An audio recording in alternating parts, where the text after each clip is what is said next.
Rayshawn Joseph, let's get it. You watching Strictly Basketball Podcast, episode 9, with Nigel Brock. What's going on? Let's get into it. What's up, people? Appreciate you for coming through. I appreciate you having me. I appreciate you. For sure. Most turned. You know what time it is. Strictly Basketball. Let's get to it, Ray. All right, so how did you get started with playing organized basketball? When did I get started? Tell us. I kind of got started at a young age. You know, being the smallest person on the court, you know, you got to work twice as hard. You got to be an underdog, for sure. You always got to be the underdog. You got to have that underdog in you. So, that fire. You know, I spent my summers and my winters just working, you know, because everybody mostly already had a spot on the team in my high school. So it was like, all right, well, if they got a spot, you gotta come with it. You gotta be able to earn yours. So, you know, I worked out over the summers, and, from 7th to 11th grade. You know, I didn't make it. You know, there's a story behind my brand. We're gonna get into that later. Like falls, what? You ain't making falls, what? I played modified 7th, 8th grade. I didn't make my high school year. It's crazy because I was a walk-on in college literally after that. So people were like, yo, this kid definitely has game. But, you know, living in the, you know, certain areas and it's very secluded, they already got their team married and everything. So that means you had to persevere through a lot. Woo, that's a good word, right? So I mean you had to persevere through Speak on that, Nigel. Speak on perseverance in them years, man. Speak on your perseverance, not really making it really in middle school. In high school, not really making it in high school, but able to walk on at the collegiate level. Before we even go to collegiate, let's stick to that middle school and that high school, man. Persevere in them age, because that's a lot of young kids, you know, stop believing in themselves during them ages, man. That middle school, high school. Speak on that, man. So my thing was basically just understanding that, you know, nothing is ever promised, and you know, you got to work for everything in this life. And I'm the type of person. You got to sacrifice for sure. I really don't want nothing handed to me. Yeah, so come on, talk about that. I'm like Simba. If you tell me the sky is blue, I gotta go out there and find it myself, because ain't nobody gonna tell me nothing that I didn't see physically with my own eyes. So the perseverance is basically going through the ups and downs. I had to, you know, figure out my way. You know, I was small. I couldn't get certain things I wasn't getting selected for, whatever. But it didn't discourage me, because I always knew I had this extra second power in me. And it's like, yo, bro, you got the ability to do this. You just gotta figure out what direction you want to go and which lane of people that you need to speak to. So I started, you know, like I said, I started building this brand called NDB Athletics. So let's speak about that. Like, what made you come up with the brand? Like, so how old were you when you came up with the brand? For those of you that don't know, I was 16 when I started this brand. Wow. And over the years, you know, I had a lot of ups and downs. I had a lot of great. So who impacted you, like starting your own brand and everything? Oh, it was this young kid named Jake Izzo. Listen to the youth. Yo, Jake Izzo. Shout out to my guy. For anybody that doesn't know Jake Izzo, he's the one that inspired me to build this brand. And we speak on a daily basis, whether it be about sneakers, clothes, life. He younger than you? Yeah, he's younger than me. He's wow. He just turned 21 not too long ago. He's actually a coach now at where he's teaching at. So that makes it a little bit interesting. And, you know, people reach out to me like, yo, I see what you've done with the. I said, it's not about me. It's not about. It's God's gift. This is my ability to be able to go out there and help out the younger youth, and they also to keep me afloat. Because I'm older. The older I get, is the more I got to stay in tune with the younger ones. So I see where they go. I see, you know, the sneakers, the clothes, the language. You know, I don't dive too much into it, but I keep it enough to, you know, keep me afloat. And then also too, working in education, you know, you got to be up on point with these kids. These city kids is whew. You gotta influence the next generation, like I always speak about. They the next generation of stars. You gotta put them in the right position to win in life. And that's a great point, man. You brought up education, man, and you know I'm so excited you did, because you know me as the most turned. Y'all know I'm all about them grades. I'm all about that education, about them books. Now, talk about how much education the education of basketball means to you, and teaching others the education of basketball, and teaching yourself the education of basketball, and how much that has meant to you in your life. Well, from what it has meant to me is a lot of different experiences. You know, from for most of you that don't know why I go so hard, I tore a ligament in my calf. Was a grade 2 tear, which means that I could have potentially needed surgery at some point in my career. But through the grace of God, God said, you know what? At what age you tore I was 20, 22, 23. This is right before I left Dutchess. Yeah, early 20s. Yeah, Dutchess, what's Dutchess? What's Dutchess? Dutchess Community College. That's upstate New York. So you played for Dutchess. What city is that? That's in Poughkeepsie. That's upstate New York. Shout out Dutchess Community College, man. York. Shout out to all the State, JUCO man. stars, man. Shout out, man. This is real stories. Yeah, man. my cousin played at Dutch for 2 years. So that was an eye opener for me, and then also too, just knowing that at the end of the day, if this happens, what's next? What are you gonna build next? Because my whole thought process is, I'm gonna go to the league, I'm gonna do X, Y, and Z, but not knowing that the man above. I'm sorry, I speak about the man above because he's. You got to. puts You me- got to. That's the puts me creator. in this light of life. So. That's the creator. Amen. Once he took that, I felt like at that point he took that from me because he felt like I was abusing it at some point, and I'm pretty sure in some time in my life I wasn't doing what I was supposed to. Listen up. And I said, you know what? Maybe he's trying to teach me something or test me. So I said, you know what? I think I'm gonna start going a little extra harder with this brand and developing with the kids. And then, so I took a leap of faith. I had an opportunity to work for the Department of Education 7 years ago. I lived at that time. I lived upstate, so it was like do or die at that point. It's like any opportunity that presents itself, you gotta figure. You gotta take full advantage of it. You gotta take full advantage. So when they offered it to me, I said, you know what, Mom, Dad, they like, what are you gonna do? How was your high school experience? Where you went to high school at? I went to Newburgh Free Academy. It was one of the. I want to say it was a cool experience, but like I said, I wasn't one of the popular kids, and not that I ever looked for that because that really wasn't my thing, but. I wasn't really looked at as like, oh, this is the kid that's gonna be the person that's, with the youth or whatever the case may be. I never even looked at it like that. I looked at it as like, God's giving me a blessing, so I'm gonna use this every day. And even today, when the other day somebody stopped me, you NDB athlete? I said, what? Yes, sir. I said, whoa. Brand recognition. I said, wow. That's Brand crazy. recognition. You never, like I say, we never know who's. You don't know who's you never watching. know who's watching. Like, you feel me? So Big brother, did you say now? I know you said you ain't make it 1 year. How many years did you play for Newburgh Free? You ain't play. I didn't play at all. At all. You ain't play That's ball for. come on. That's where. And still got the college and ball. still played college ball. So I want. That's the a younger, bar. That's huge perseverance. Not even to play high school ball at all, but able to Yeah. play college. I mean, you really had to work on your game. Like, Woo! I mean, you had to be in the gym Never 24 give up. I mean, you had to wake up early in the morning, go to the gym, work on your game. Yeah. Work on your Talk body. about, I mean, talk you had about to grind. that, bro. Yeah, Talk about that it summer, was, bro. That summer Give was me that crazy. summer at the high school, bro. Yo, the summer after high school, I basically said, you know what? It was no partying. It was nothing. It was graduation. We going straight to the track every morning. It was 8 a.m. I'm in the track. I'm on the track running, and some kid stops me and he's like, "Yo, bro, I see you out here every single day. What you grinding for?" I said, "I'm trying to be At that time, I didn't really know what I was working for. I just knew that somebody discouraged me in something. I said, you know what? We got to get to the lab because they not about to take what I got. So who motivated you with just playing like Basketball-wise? Being able to play college basketball? Who motivated you? Yeah. as Who far was as your main motivation? Who was your motivation back as far as then, basketball? At that moment. My main motivation was Allen Iverson. Every short person. Come on. Every short person. Hey, the was real Allen AI. Iverson, the Hey, real kid, AI. don't let them confuse you. This is the real AI. Shout out to the answer.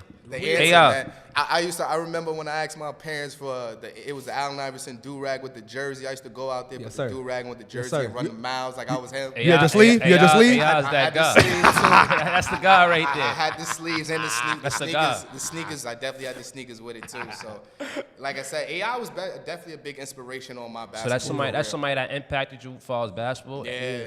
A few others, even like I said, the younger generations is what really inspired me. You was to ever keep impacted going by every day. Kobe Bryant? Because you know he impacted a lot of people in basketball. He impacted AI. Kobe was definitely one of the people on the list, but as me like having that speed and that agility to kill on the court, it was always Allen Iverson. Because Sure. it was like him getting on the court, Because people people say he's 6 feet. I think he's under 6 feet. He's literally like 5'10", 5'11". He's Probably not about 6 feet. 5'10", He's about probably 5'10". about 5'9", maybe My about height 5'9". 5'10", 5'11". My height 5'10", 5'11". He's not 6 feet. But the way he changed basketball, he was short. He was able to tag, and even that. Allen Iverson's first passion was football, but before basketball, he played football in high school, basketball. So that was his first passion before basketball was football. Yep. So He that was ain't lying. AI first passion. Anyway, Hey, we know you can't just make it unless you Leandro Barbosa, but he ain't go that far. You can't just make it with athletics and speed and all of that. You had to have a certain mindset. And I did a little bit of my homework. I know you also, when you teaching the youngsters fundamentals and you teaching them good values, you also teaching them about meditation Yes. and having the right mindset. Speak Yes. about how you had to have a certain mindset, and the positive mindset. Maybe was that influenced by where you grew up, or what was that influenced by? How'd you keep that? It was definitely by the place I grew up in, and also the people around me too, because I always had good energy around me. So it was always people like, yo, listen, you got this, boom, boom, boom. This is what you need to do to add to your repertoire to be able to put you as a whole. So one of the things, you know, when I go out on the court, I always look at it as like, yo, if this is God's given gift, you got to use it to the best of your ability, because you got kids that's coming out here, they asking for you or whatever the case may be. Yeah. And I always express to they asking for that advice. Yeah, exactly. And then one of the things too that, you know, most of us don't understand, that mental is one of the biggest parts of basketball. I want to also speak about that. I always speak about this, like, you can use basketball as a tool to get you out of depression. Right. You can use basketball as therapy. I speak about this all the time because it's life lessons besides basketball. People go through things at home. People go through things in their everyday life. So how was basketball for you, like, in real life? Like, in real life, basketball is honestly fun. Because you know why? Because I'm still in connect. I still enjoy it. I'm still with the healthy. Youth. I still get out there. Come on, that's healthy. I still get out there with my clients. I play with them. They like, yo, coach, you 32 years old. You still clapping backboards, crossing over. I said, bro, because you know why? Because I make sure I maintain this. This has to stay healthy for me to be able to come out and service you guys. That brain. Because I could be nice as hell, but then don't got the mental stability to be able to sustain it. Is no point. Making questionable decisions, right? And that's compromising people's kids. And how was it for you going to ASA? I know you took a business administration, sports and exercise, right? Yeah, business administration, sports and management. It took me I'm not even gonna lie, it took me 3.5 years, because at that time I had just left. I'd left Dutchess before that. Before ASA, yeah. I wasn't sure about where my career path was going. I just knew I wanted to work in athletics. I wanted to do this. So I had a guy come to me at one point. I'm on 42nd Street. I walk around with no headphones on. Randomly? You gotta hear stuff. You gotta be able to hear stuff. So I love music, damn, but you gotta hear stuff. All I heard him say was, young man, you need to go back to school. But he didn't even know me from a hole in the wall. So I already sensed in my mind that he knew something that I didn't know. So I stopped. Yeah, because education is power, ladies and gentlemen. You need an education in life. That's very powerful. Take them proverbial headphones off y'all ears so y'all can listen. And then also too, what also opened me up was basically knowing that I said, all right, if you want to create this business, how are you going to be? You have nothing, no credibility behind your name. Like you say, you started it from scratch. I had to start from scratch. So it was like, okay, you need this, you need these certifications, you need this, you need that. So during that whole, people don't see the background work of what you do. They just see you on a podcast. They don't see that your man he had to rush here to get here because he probably was doing something other than what he was doing, other than a podcast. So I tell people I lose sleep daily, day in and day out. Ray hit me up and I told him, said, bro, I just got upstate. I say, you had anybody inspired you based on like starting your own business, brand? Anybody like that influenced you starting your own brand? Honestly, I'm not even gonna lie, and this is not even to toot my own horn. Nobody really. I just knew I had this ability to create something that was for kids, and I always had this gift. Everybody was like, yo, bro, how you work with kids but don't have kids? I said, bro, I just knew I had this gift, and I couldn't figure out what it was. Amen. I know. And then I went out in the world. I said, praise the Lord. For real. Honestly, I didn't really have too many people inspiring me on this brand, because I felt like, and also too, like you said, you got people that, you know, you feel you put into situations and they got the best, you know, the best interest or whatever the case may be. I had experiences with that, and I felt that those experiences wasn't gonna help the brand. So I said, you know what, you're a do-it-yourself person, but you do sense good energy when it comes. Sean, I sense him from a mile away. But I also said, all right, if you're gonna do this, you gotta do it right. Do it right. Especially because now it's a household name. You got parents reaching out. Yeah, and I'm like, okay, well, now you got to protect your name and your brand. And shout out to our white folks. Yeah, shout out to y'all. It's all love. And appreciate y'all for real. And they would pay to, like, they say if you helping their kid, you really train their kid, they would give you the money. And I ain't gonna lie, that pay is good. And they paying you. They would pay you. Teamwork make the dream work. I said if they feel like you taking their kid to the next level, they would pay you. They would definitely. And he is. This NDB Athletics. Come on now. Through the grace of God, and if it wasn't for you guys, I wouldn't be here today. So I appreciate you guys for having me. Through, for sure, hey, definitely. Speaking, I gotta speak on. We spoke on what you putting in your head. Now I know also you pay attention and put great care into what you putting in your stomach. Yes. So talk about real quick before we break out of here. I need you to tell the youngsters, man, tell the world about that diet that's keeping that engine going, bro. Yo, guys, I'm gonna tell you, young athletes, I watch you guys, and I'm not to judge because I understand we living in New York City and it's not a lot of stuff going on or whatever the case may be. Yeah. But one of the things I always express to all my athletes, your body is like a car. So what you put in it is what it's going is how it's gonna perform. So if you put BS gas in it, you're going to get a BS performance. Meaning that if you go drink a 50-cent soda and you got 3 games ahead, don't think that you're going to be playing like Jordan or Kobe because there's all that sugar. So one of the things I always express is just make sure we all don't have the entitlement to the healthiest foods or whatever the case may be, but just use your better judgment. So when you put something in your system and your body reacts in a certain way that is not normal, that's when you got to go back and be like, okay, you got to also drink a lot of water, too. Yeah, to balance that out. It's very healthy. Nutrition drinks is very healthy for you. Eat a lot of fruits. Sugar. Eat a lot of fruits, vegetables. That's very healthy for you. Less salt. Take out the sugar and the salt. And if you guys need any recommendations as far as nutrition, I write meal plans. I also do curriculums, too, as well. So definitely reach out to me. I'm not just a coach. So what's next for you as far as, what you got going on now, as far as your brand, basketball? So what's next for you, like in the next few years from now, 3, 4, 5 years from now? 3, 4, 5 years and now I'm just praying for longevity. And then, grace of God just continues to keep blessing me with this. And then also, too, this is in love and memory of my dad because I also feel without his condolences. Yeah. Without him, I probably wouldn't even be doing this because, they always say you are a character of your own children. So I do believe that he said, you know what, I'm going to leave this for you, young man, but I need you to do it right. So did any family play sports? Your mom, your dad, shout out to my older brother, Brandon Brock. He played NFA. He was they won Section 9 titles. He played all 3 years, D1 player and all. Well, as far as basketball? Yeah, he played basketball. Check him out, too. What school he played at? He played at St. Peter's and in Dominican College.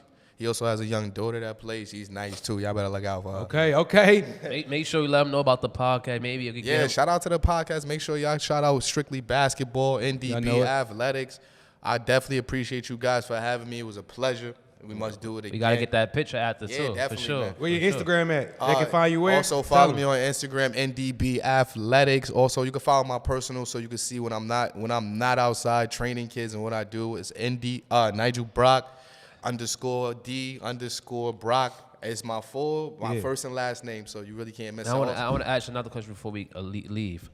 Where you see NYC basketball going in the future? As far as now, feel like it's evolving, definitely. I feel like honestly, in all honesty, I think it's evolving because these kids are very they don't even know how advanced they are. I got 7-year-olds. Because access to a lot of technology, social media now. Social media is a new era right now. Right, so. And that's another big thing. Social media plays a big part for these younger generations. But then also too, we gotta guide them in the right way. It's like, all right, you see the Kobe's, the Jordans, the Kyries, the LeBrons. You want to you gotta see it as like, all right, well, if they're working, I gotta go out there and work. You know what I'm saying? You got all these basketball courts in New York City. I don't see multiple filled up with kids just out here wanting to work. They want to get on the team and just play, which I understand. Nothing wrong with that. But you also got to look at the player development side, too. Like, a lot of kids feel like they ready. They don't really be as ready as they think they are. No. The player development is very important as well. Yeah, that's one of the most important keys. And I think that's what I wind up kind of stepping back from the coaching side because I always knew I had this expertise in something, and I said, I think I'm going to be a player developmental because at the end of the day, I always started with the basic fundamentals. It was never let me just try to cross somebody when I get on the court because you could keep doing that, but at the end of the day, if it's not done correctly, it's shown. There's no showing. Like I said earlier, like we spoke about this, there's a lot of politics in basketball. Yeah, it's also a lot of politics. We play balls, politics. Coaches going they going on the best players, the bigger names and all that. Yes. There's a lot of politics in basketball, so you gotta really stand out. And like we said, we want to for the younger youth. I'm just gonna say this. I want you guys to use basketball and sports as a tool, a way out, because we're living in times where sports is cool and all, but everybody doesn't make it pro. You're going to go professional in something other than sports. It could be a sports analyst. You could have your own podcast like these two gentlemen. Yep. You could be a PT assistant like me. You be a teacher, but you're still going to be in the world of sports. You may not physically play it, but you're gonna be in the world, and that's how I look at life every day. I'm like, I'm 32, Like I but said, it's 400 jobs, 60 picks every year. You gotta really making it to the NBA is like winning a lottery ticket. You gotta really stand out. You gotta be gifted. You gotta have potential. You gotta be seen by the right people, and you gotta work. So you Straight gotta. up.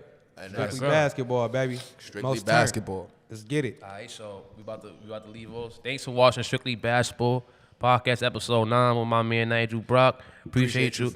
So tell them where to follow you at. Oh, y'all can follow me on NDB Athletics. You can also follow me on Nigel D. Brock. I also got a couple strength and conditioning workouts coming out in Harlem in the month of June, so make sure y'all look out for the registration forms for that. He got that merch. That merch. Yeah, the merch is definitely on the way. We in the rebuilding process, so it's destroy and rebuild, as my man Nas would say. But definitely look out. We got a few good things on the way. You know, I don't really tell too much. I don't let the cat out the bag, but just know I'm consistently always working, and through the grace of God is why I'm still here. Keep pushing every day. And thank these gentlemen for having me once again. I appreciate And you you know guys. where to follow me at. Follow me on all social media platforms. Subscribe to my YouTube channel, Strictly Basketball Podcast. Follow me on all social media platforms, Ray Sean Joseph. You know the vibes. Straight up, man. Most turn nerd on Instagram. I don't even like Instagram, but that's what it is. Most turn, man. Strictly basketball. Let's get it. You gotta get with All us. right. Yo, you want to snap this while we sit here? Nigel Brock. Let's get it. Yeah.